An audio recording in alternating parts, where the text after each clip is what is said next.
takes more than being online to be a great online university.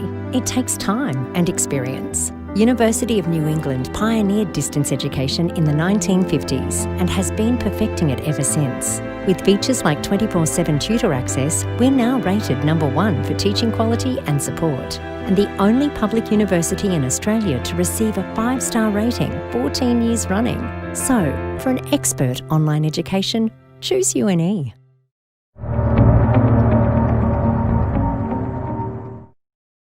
Hello, Cindy. Thank you very much for agreeing to be interviewed for Law 499. Can you tell us a little bit about yourself? Yes, I'm a professor of business law at the University of Michigan in Ann Arbor, Michigan at the Ross School of Business. I teach courses in corporate governance, legal aspects of entrepreneurship, cross-cultural negotiations.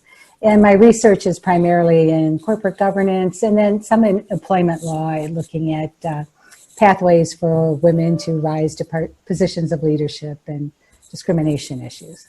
Oh, thank you, Cindy. And I'd like to ask you to know that we've known each other since about 1992, which is now a long time. We both spoke at a corporate law conference and have stayed friends, and I've had the honour of presenting in the University of Michigan as well. So thank you for spending the time today. Oh, happy to do it. And it's always been great when you've been at Michigan. So thank you for that. So my first question is, what do you see as some of the crucial legal issues with developments of new technologies? A lot of the things that we're seeing here involve cybersecurity and privacy issues. So it seems like you go month after month and there's another big data breach and concerns about whether there's your credit card information in the United States, our social security numbers are very important. Those kinds of things getting out. So that's a huge issue. And it's also, I think, an important issue in corporate governance. I think that boards of directors and the C-suite need to make sure that they have systems and controls in place to try to prevent the breaches and to be able to react quickly if those kinds of things occur. Yeah. Cindy, can I just probe a bit further then? So in the US, is cybersecurity laws, including data protection and privacy, etc., are they state-based laws or are they federal laws or a mixture of both? I think it's a mixture of both. For instance, in healthcare, there are federal laws. HIPAA is the acronym for it in terms of keeping all of the healthcare data private. There's FERPA, which I think that's the acronym for the one for grades, student information, those kinds of things are on a federal level. Then the states play around with it a little bit, but I don't think the United States is as careful about privacy as especially European countries. U.S. citizens don't seem to worry about it until it's out, and then if their identity is stolen, then of course it's a big deal. But the kinds of things that the folks will post publicly just never cease to amaze me, because then that information's out. Absolutely. All right, can we move to the second question, which is a little bit more specific around what you think may be the common legal issues or ones you have expertise and interest in around, for example, big data or artificial intelligence or social media. Do you have some comments on those areas? Yeah, one of the big issues I think is sort of, big data. When you're collecting the data, making sure that it's kept private, and then abuse and how it's used. What are the ethical considerations in how it's used? One thing that just arose here with this pandemic is there is a state talking about using cell phone data and notifying you if you're near someone that has the COVID virus. That raises, on one level, you want to be safe, and that's a good thing. On another level, well, where are they getting the health data? Who's getting that?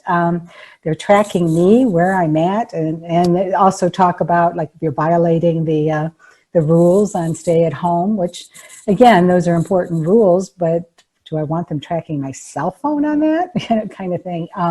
So I do think the question about how data is stored, how it's kept private for security, but also just the abuses of it, the potential abuse in big data. And you see kinds of things here with social media. I don't think it's any secret that there's been a lot of allegations that social media had an impact in our elections the last time around. Big concern as to whether that may happen again. We have elections again at the presidential level in November. It's so easy to put out false information, rumors, and get people riled up over something that may not even be true. And then once it's out, it's hard to correct. I believe in psychology that once you know something, correcting the misinformation, it's harder to stick. You still tend to remember that first thing you learned. So I think that's a big problem.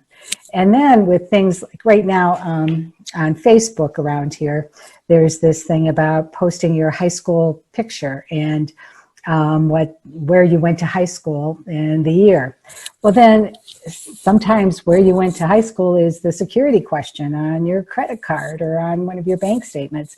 So it's easy to capture that stuff. And with the whole facial recognition software, a lot of that, those programs were, put your picture up and we'll tell you what you'll look like in 10 years. And they're testing the software to see what they can do with facial recognition. So I think people in the United States are quite naive, and they get into these fun things that look kind of cool, but they're giving up privacy and they're giving up data to folks that you just don't know exactly how it's going to be used and where it's going to be stored.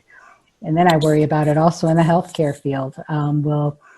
We have private health insurance here. Will the insurance carriers start denying you coverage because they saw something in did they get hold of your medical records? Are they monitoring what you're buying in the supermarket with all of the cards that you swipe in to get your discounts, the loyalty cards? Well, then they'll know how many cases of wine you bought last month or how much chocolate or whatever, and will that impact some things down the road? It's kind of hard to tell, but there's a lot of information floating around that I'm not particularly comfortable with how it might be used. Yeah, and that's great. And of course, some insurance companies have been giving away like free Fitbits, but you have to share the information back with them. So they are taking your monitoring your heart and your level of exercise and all those sort of things. So, and of course, you're getting a free gift, but actually you're giving away so much. So, in fact, we had one of our students do a thesis on that quite recently, comparing Singapore, Australia, to the US. So it's certainly you're absolutely right. It's very much a hot topic. Do you have any thoughts on the overlay then of artificial intelligence? So the data collection is one thing, and the storage, as you say, and there are rules around particular sectors. But I guess, when artificial intelligence starts playing, where predictions and forecasting and that sort of thing, and I know you've got some expertise in employment law and sort of with discrimination and those sort of things, and probably may be aware of the famous Amazon case study where Amazon decided to look at its top 100 employees and work out from their CVs why they were successful, and then use that as an algorithm for applications. And for 5 years, basically, Amazon had no female recruits because that top 100 were all men, because in the early days of technology, men basically dominated and they raised to the top of Amazon. But the fact they allowed that discrimination to occur for 5 years, and the computer program looked for things like female colleges or female sports teams. So, of course, obviously the CV resume did not say, I'm a female, but the program deduced and then just rejected them. Now, Amazon has, I believe, now apologized and obviously changed its systems. But that, to me, was an example where the artificial intelligence really impacted on a particular sector. Have you had any knowledge or experiences or research in that area? Not so much, but it is a concern that I have with artificial, as you say. It's easy to discriminate, maybe unintentionally, although how those things get programmed and how they learn, and there's a human somewhere back in the chain that set that up. And if you're not very careful on those issues, I think it can be a big problem. Even things that I've found outside of employment, things that voice recognition, for instance, in my car, they can understand my husband, but my voice is just it's never right, kind of thing. And I just, who's programming this stuff? Why can't it learn when I say 5, I mean 5 and not 9 or whatever it is? And same on all the punch the buttons when you're calling the credit card company. But I think employment discrimination is a huge issue. And also with the data collection, right? So that you can figure out, okay, somebody's had a particular disease. Some of that might be more ethnic related, gender related, or just because folks have had prior cases of issues, and now do we not want to hire them because they might get sick, or these kinds of things. So it's really important that we be very ethical in how we use these things, and that there's a check in the system. That Amazon should never have let that go 5 years and discriminate against women based on a neutral algorithm that really wasn't so neutral. Yeah, absolutely. So thank you, Cindy. My last question then is, what do you see over the next 5 to 10 years as some of the biggest legal issues in technology?